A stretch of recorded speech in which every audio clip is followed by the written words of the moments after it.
जय माता दी। आप सभी का हमारे YouTube चैनल पर हार्दिक स्वागत है। आज नवरात्रि में आइए सुने माता रानी के जागरण की कथा। एक राजा था, वह माँ भगवती का बहुत बड़ा पुजारी था। वह रात दिन माँ दुर्गा की पूजा किया करते थे। माँ ने भी उन्हें राजपाट, धन दौलत, ऐशो आराम के सभी साधन दिए थे। कमी थी तो सिर्फ ये कि उनके घर में कोई संतान नहीं थी। ये गम उन्हें दिन रात सताता था। वो माँ से यही प्रार्थना करते थे कि माँ उन्हें एक संतान दे ताकि उनका वंश चलता रहे। माँ ने उसकी पुकार सुन ली।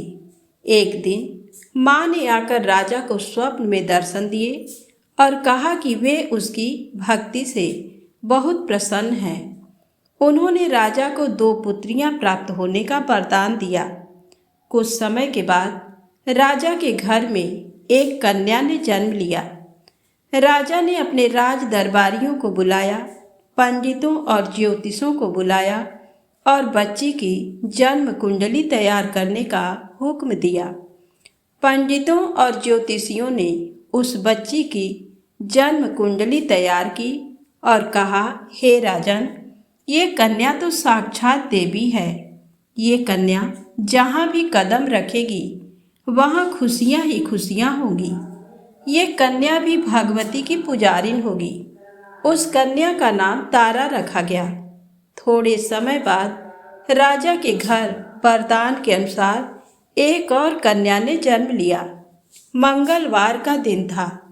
पंडितों और ज्योतिषियों ने जब जन्म कुंडली तैयार की तो उदास हो गए। राजा ने उदासी का कारण पूछा तो वे कहने लगे, महाराज, ये कन्या आपके लिए शुभ नहीं है।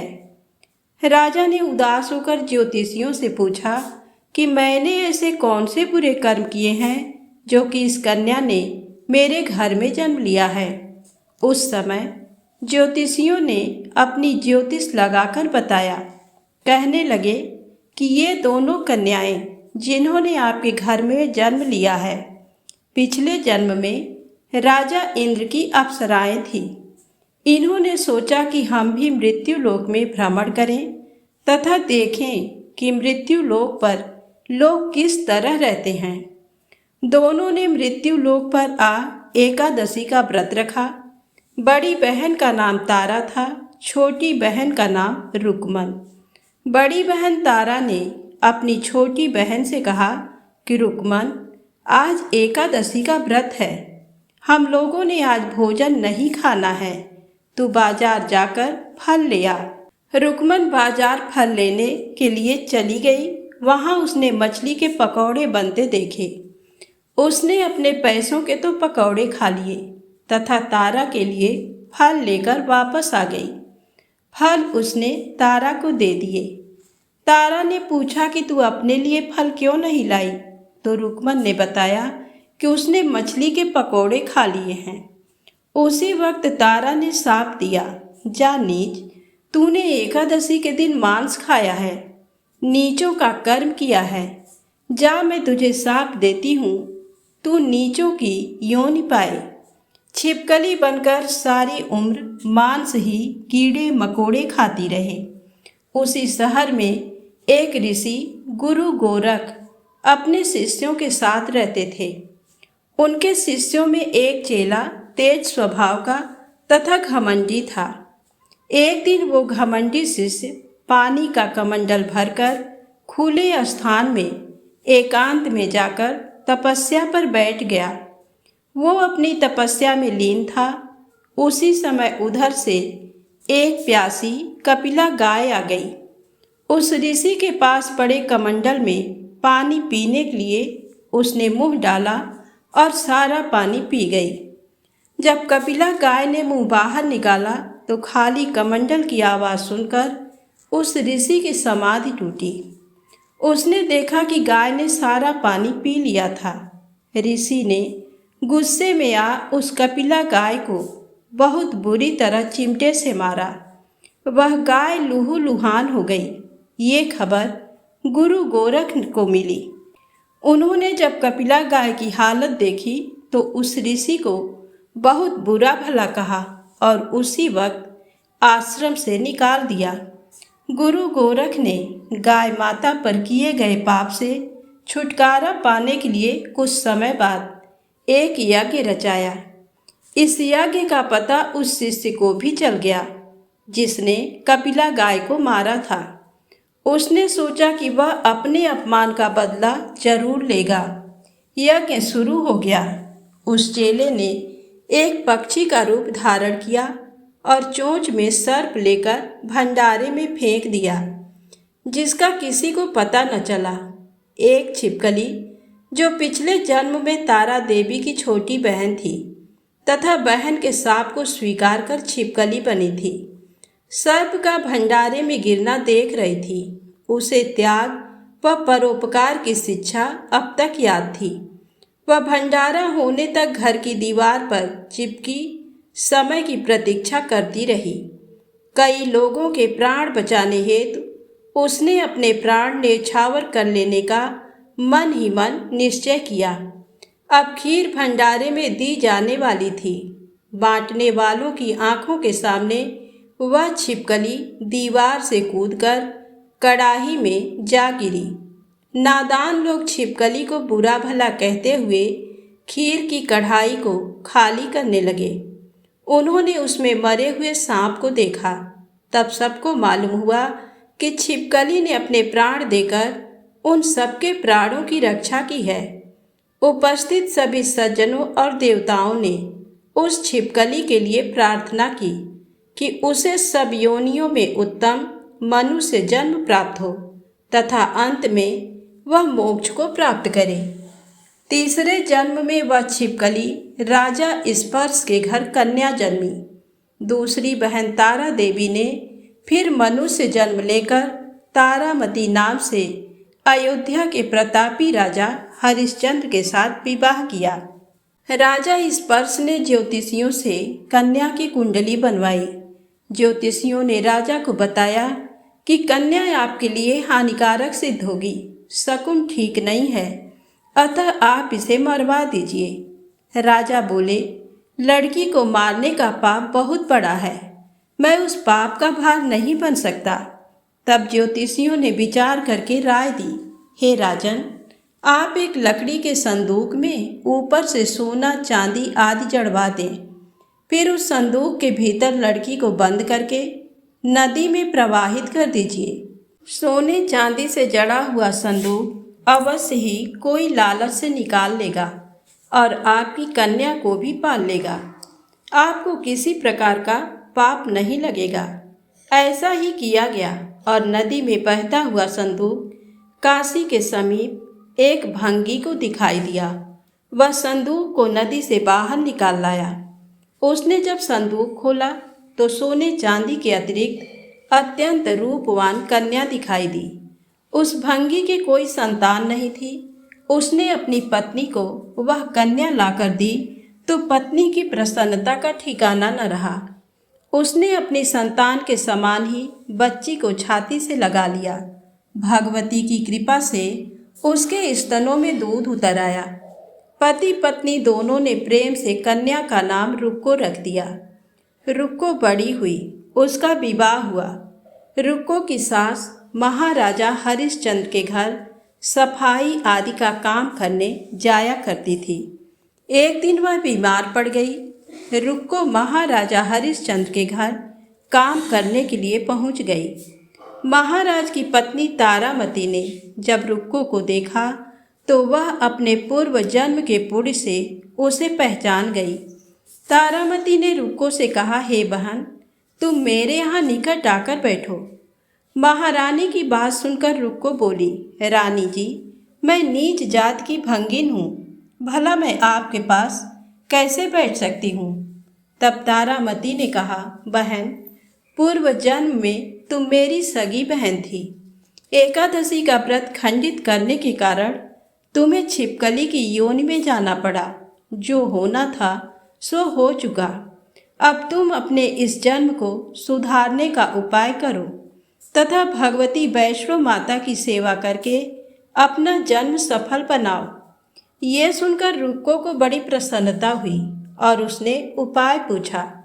रानी ने बताया कि वैष्णो माता सब मनोरथों को पूरा करने वाली हैं। जो लोग श्रद्धापूर्वक माता का पूजन व जागरण करते हैं उनकी सब मनोकामना पूर्ण होती है। रुक्को ने प्रसन्न होकर माता की मनौती करते हुए कहा, हे माता, यदि आपकी कृपा से मुझे एक पुत्र प्राप्त हो गया तो मैं भी आपका पूजन व जागरण करवाऊंगी। माता ने प्रार्थना को स्वीकार कर लिया। फलस्वरूप 10वें महीने उसके गर्भ से एक अत्यंत सुंदर बालक ने जन्म लिया। परंतु दुर्भाग्यवश रुक्को को माता का पूजन जागरण कराने का ध्यान न रहा। जब वह बालक 5 वर्ष का हुआ तो एक दिन उसे माता चेचक निकल आई। रुक्को दुखी होकर अपने पूर्व जन्म की बहन तारामती के पास आई और बच्चे की बीमारी का सब वृत्तांत कह सुनाया। तब तारामती ने कहा, तू जरा ध्यान करके देख कि तुझसे माता के पूजन में कोई भूल तो नहीं हुई। इस पर रुक्को को 6 वर्ष पहले की बात याद आ गई। उसने अपराध स्वीकार कर लिया। उसने फिर मन में निश्चय किया कि बच्चे को आराम आने पर जागरण अवश्य करवाएगी। भगवती की कृपा से बच्चा दूसरे दिन ही ठीक हो गया। तब रुक्को ने देवी के मंदिर में ही जाकर पंडित से कहा कि मुझे अपने घर माता का जागरण करना है, अतः आप मंगलवार को मेरे घर पधार कर कृतार्थ करें। पंडित जी बोले, अरे रुक्को, तू यही 5 रुपए दे जा, हम तेरे नाम से मंदिर में ही जागरण करवा देंगे। तू नीच जाति की स्त्री है, इसलिए हम तेरे घर में जाकर देवी का जागरण नहीं कर सकते। रुक्को ने कहा, हे पंडित जी, माता के दरबार में तो ऊंच नीच का कोई विचार नहीं होता। वे तो सब भक्तों पर समान रूप से कृपा करती हैं, अतः आपको कोई ऐतराज नहीं होना चाहिए। इस पर पंडित ने आपस में विचार करके कहा कि यदि महारानी तुम्हारे जागरण में पधारें तब तो हम भी स्वीकार कर लेंगे। ये सुनकर रुक्को महारानी के पास गई और सब वृत्तांत कह सुनाया। तारामती ने जागरण में सम्मिलित होना सहर्ष स्वीकार कर लिया। जिस समय रुक्को पंडितों से ये कहने के लिए गई, महारानी जी जागरण में आवेंगी, उस समय सेन नाई वहाँ था। उसने सब सुन लिया और महाराजा हरिश्चंद्र को जाकर सूचना दी। राजा को सेन नाई की बात पर विश्वास नहीं हुआ। महारानी भंगियों के घर जागरण में नहीं जा सकती, फिर भी परीक्षा लेने के लिए उसने रात को अपनी उंगली पर थोड़ा सा चीरा लगा लिया जिससे नींद न आए।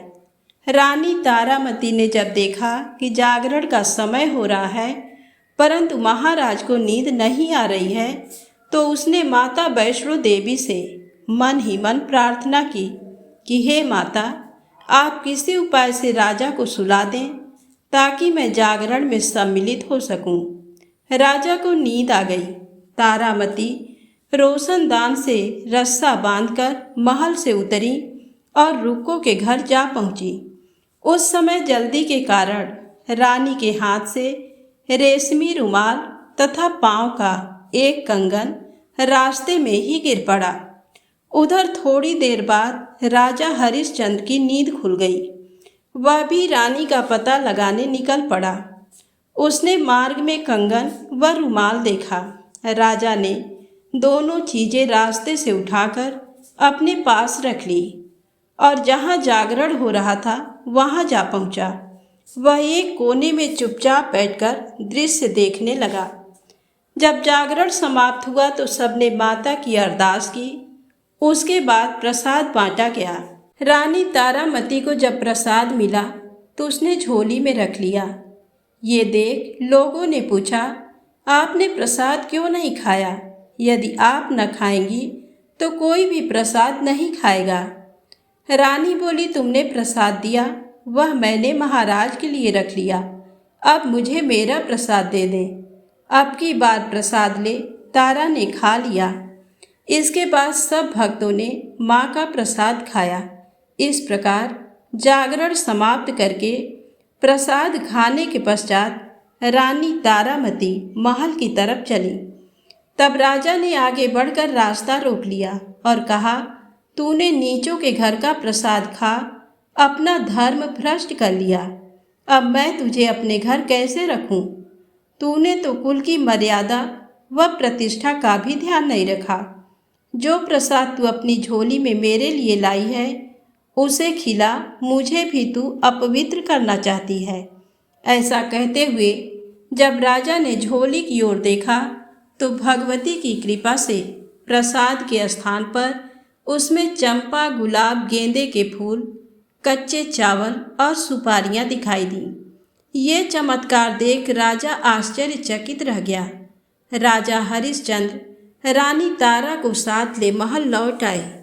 वहीं रानी ने ज्वाला मैया की शक्ति से बिना माचिस या चकमक पत्थर की सहायता के राजा को अग्नि प्रज्वलित करके दिखाई, जिसे देखकर राजा का आश्चर्य और बढ़ गया। रानी बोली, प्रत्यक्ष दर्शन पाने के लिए बहुत बड़ा त्याग होना चाहिए। यदि आप अपने पुत्र रोहिताश्व की बलि दे सकें तो आपको दुर्गा देवी के प्रत्यक्ष दर्शन हो जाएंगे। राजा के मन में तो देवी के दर्शन की लगन हो गई थी। राजा ने पुत्र मोह त्याग कर रोहिताश्व का सिर देवी को अर्पण कर दिया। ऐसी सच्ची श्रद्धा एवं विश्वास देख दुर्गा माता सिंह पर सवार हो उसी समय प्रकट हो गईं और राजा हरिश्चंद्र दर्शन करके कृतार्थ हो गए। मरा हुआ पुत्र भी जीवित हो गया। चमत्कार देख राजा हरिश्चंद्र गदगद हो गए। उन्होंने विधिपूर्वक माता का पूजन करके अपराधों की क्षमा मांगी। इसके बाद सुखी रहने का आशीर्वाद दे माता अंतर्ध्यान हो गई। राजा ने तारा रानी की भक्ति की प्रशंसा करते हुए कहा, हे तारा, तुम्हारे आचरण से अति प्रसन्न हूँ। मेरे धन्य भाग जो तुम मुझे पत्नी रूप में प्राप्त हुई। आयु पर्यंत सुख भोगने के पश्चात राजा हरिश्चंद्र, रानी तारा एवं रुक्मन भंगिन तीनों ही मनुष्य योनि से छूटकर देवलोक को प्राप्त हुए। माता के जागरण में तारा रानी की कथा को जो मनुष्य भक्तिपूर्वक पढ़ता या सुनता है उसकी सभी मनोकामनाएं पूर्ण होती हैं, सुख समृद्धि बढ़ती है, शत्रुओं का नाश होता है। तो प्रेम से बोले, माता रानी की जय हो।